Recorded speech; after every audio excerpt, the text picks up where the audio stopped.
맛집 은쌤 책방입니다. 알잘딱갈센 핵심만 쏙쏙 뽑았습니다. 오늘 함께할 책은 우리나라 대표 경제기자인 박종훈님의 책 부의 시그널인데요. 이 책은 우리를 지루한 박스권에서 탈출시켜줄 중요한 시그널을 담고 있습니다. 총 8장의 슬라이드로 짧고 굵게 준비했고요. 나는 돈 버는 투자가 하고 싶다. 나는 개미지옥에서 탈출하고 싶다. 그렇다면 이 영상 1초도 놓치지 마세요. 부의 시그널은 우리나라를 중심으로 주변국인 미국, 중국, 일본까지 경제 역사의 흐름을 잘 정리해주는 책인데요. 오늘은 우리나라 주식 역사의 흐름을 총 정리해보고요. 부의 시그널을 마구 스포해드리겠습니다. 돈을 벌려면 미래의 시그널을 잡아야 합니다. 한국의 증시는 앞으로 계속 상승할까요?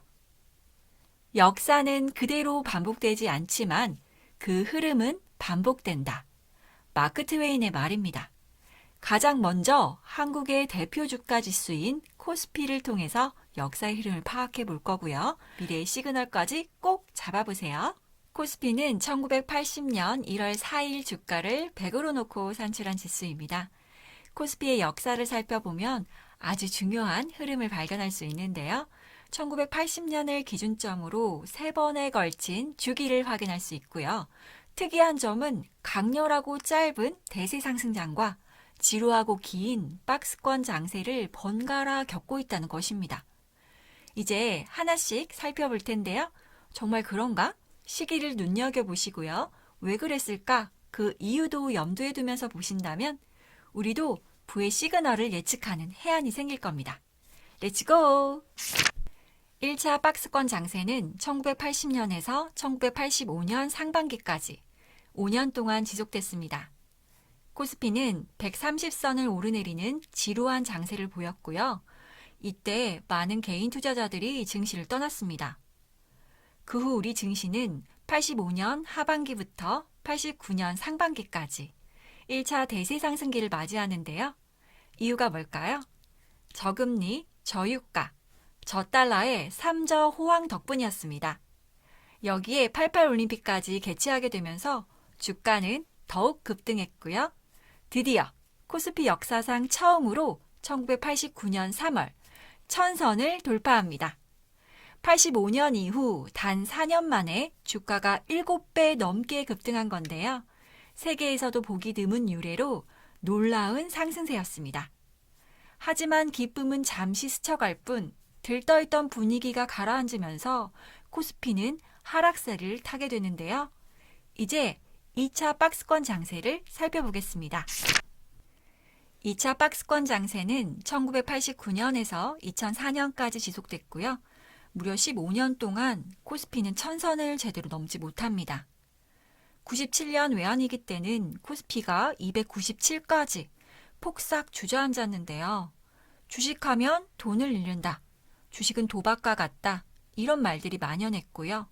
작은 악재만으로도 걸핏하면 주가가 폭락하기 일쑤였습니다. 이유가 뭘까요? 우리나라가 중진국의 함정에 빠졌기 때문인데요.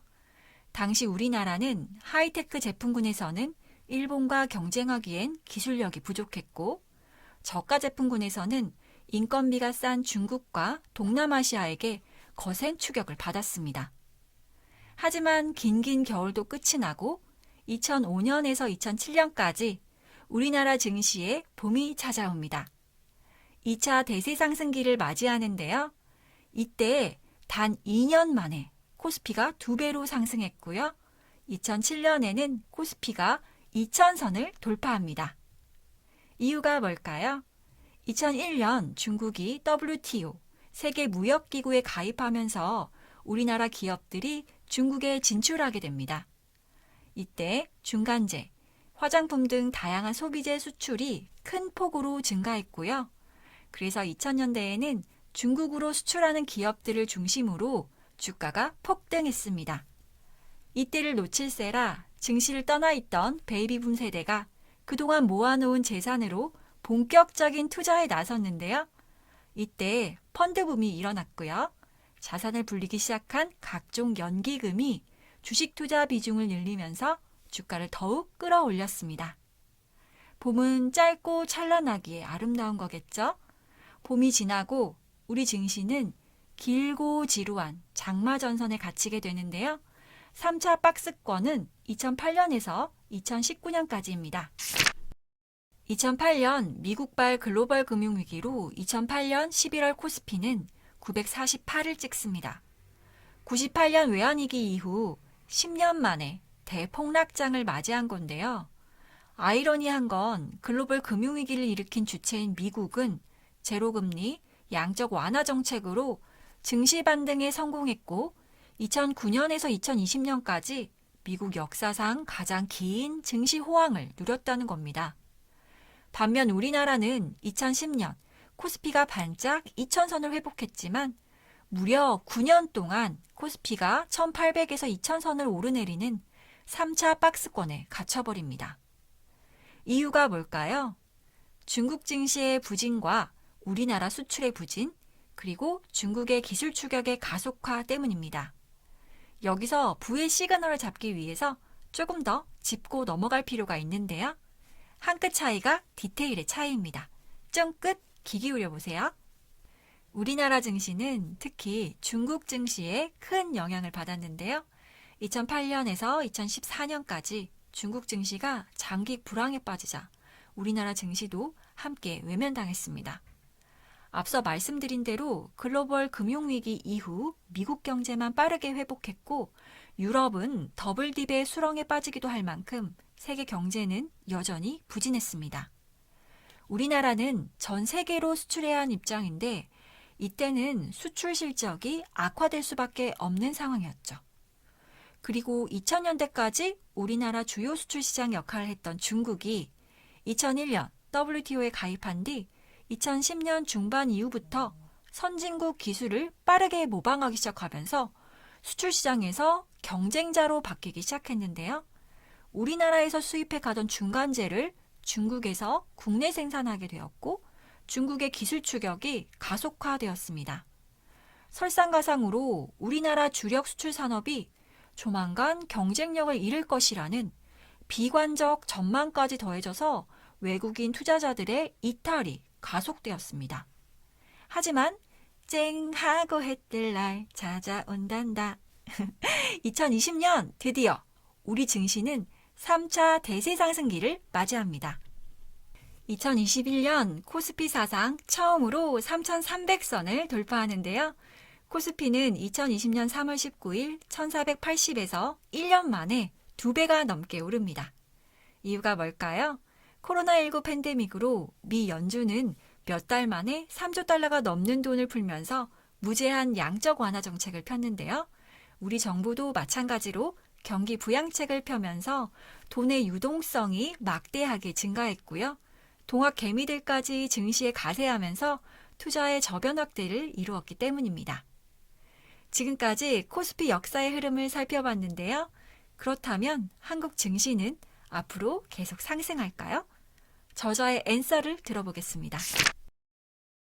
우리나라는 대세 상승기 이후 오랫동안 박스권에 갇혔던 경험이 있기에 과거처럼 박스권에 갇히지 않고 지속적인 상승을 할 수 있을지는 아직 불확실한 상황입니다. 이런 애매한 입장 참 곤란한데요. 하지만 미래의 시그널을 잡을 방법이 있습니다. 한 발 앞서 증시를 전망하기 위해서는 2020년대 우리 증시의 장단점부터 파악해 봐야 합니다. 먼저 단점 보겠습니다. 우리나라의 수출 실적은 코스피를 좌우하는 핵심 요소입니다. 우리나라는 내수 시장이 많이 약한데요. 수출로 돈 버는 나라가 바로 우리나라입니다. 수출이 잘 되면 코스피가 올라가고 수출이 안 되면 코스피도 떨어집니다. 우리나라 주력 수출 산업은 대부분 사이클을 타는 산업인데요. 현재 주력 수출품은 반도체, 석유화학, 디스플레이, 무선통신기기, 자동차 등이 있고요. 글로벌 시장 지배력이 떨어져서 가격을 쉽게 올릴 수 없기 때문에 인플레이션에 취약합니다. 그리고 우리나라 경제 성장의 동력이었던 중국이 이제는 경쟁 상대가 됐다는 점도 단점입니다. 이제 장점 보겠습니다. 우리나라 기업들은 반도체, 배터리, 센서 등 4차 산업혁명을 주도하는 핵심 가치사슬에 참여하고 있습니다. 하지만 우리 기업들은 4차 산업혁명 가치사슬의 상층부가 아닌 하층부를 차지하고 있다는 한계점이 보이는데요. 이 책에서는 4차 산업혁명의 과실은 결국 대부분 플랫폼 기업이 차지하게 될 것이다 라고 말합니다. 우리나라 플랫폼 산업은 일본 등 일부 국가에만 진출해 있을 뿐 글로벌 경쟁력을 갖추지 못해 이 또한 아쉽지만요. 필승! 앞으로 기술 혁신을 이뤄나간다면 우리나라도 글로벌 경쟁력을 충분히 갖출 수 있다고 생각합니다. 네, 지금까지 1980년부터 2020년대까지 우리 증시를 쭉 정리해 봤는데요. 여기서 과거와 확연히 달라진 점을 찾을 수 있었습니다. 바로 투자의 저변 확대입니다. 2007년 펀드 투자 열풍 이후 주가 대폭락을 겪었던 베이비붐 세대가 2020년 주가 급등을 계기로 그동안 모아두었던 막강한 자금력을 토대로 다시 증시에 뛰어들었고요. 여기에 2030 세대까지 동참하게 되면서 개인 투자자가 증시에 강력한 버팀목이 돼 주었습니다. 이로 인해 2020년 2월 이후 외국인과 기관의 매도가 계속됐음에도 불구하고 코스피는 급 반등에 성공할 수 있었습니다. 이처럼 4차 산업혁명과 투자의 저변 확대로 지금은 증시가 좋지만 장기적으로 이런 투자 환경이 계속 유지될 수 있을까요? 지금까지 잘 따라오셨고요. 이제 찐찐막으로 미래의 부의 시그널 팁을 드릴 테니까 보너스 잘 챙겨보세요. 2022년은 코스피가 다시 네 번째 박스권에 갇히느냐 아니면 지속적인 상승을 만들어가느냐를 결정할 중요한 분기점이 될 것입니다. 바이든 정부는 바이 아메리칸, 미국의 자국 제품 구매 정책을 내세우며 압력을 가하고 있습니다. 앞으로 우리나라는 산업구조와 인구구조 측면에서 수많은 난관을 넘어서 혁신을 이뤄가야 할 것입니다. 우리 증시에 투자한 분이라면 2021년 말 이후 우리 주력 산업의 수출 전망과 경기 사이클, 그리고 중국 경제의 향방을 주의 깊게 살펴서 투자 종목을 선택하시고요. 반복적으로 겪어왔던 긴 박스권을 염두에 두고 20년에서 30년 장기 투자보다는 폭락장 직후 시작된 강세장에 투자해서 2, 3년 정도 중기 보유를 반복하는 투자 방식이 더 유리한 전략이 될 수 있다는 점 알려드립니다. 지금까지 부의 시그널을 알잘딱깔센 핵심만 쏙쏙 뽑아봤는데요. 경린이, 주린이에게 필독 강추합니다. 우리나라 대표 경제기자님답게 가독성이 끝내주는 책이었고요. 긴 시간 함께 해주셔서 감사합니다. 다음에 또 좋은 책으로 찾아뵐게요. 모두 건강하시고 행복하세요. 성투!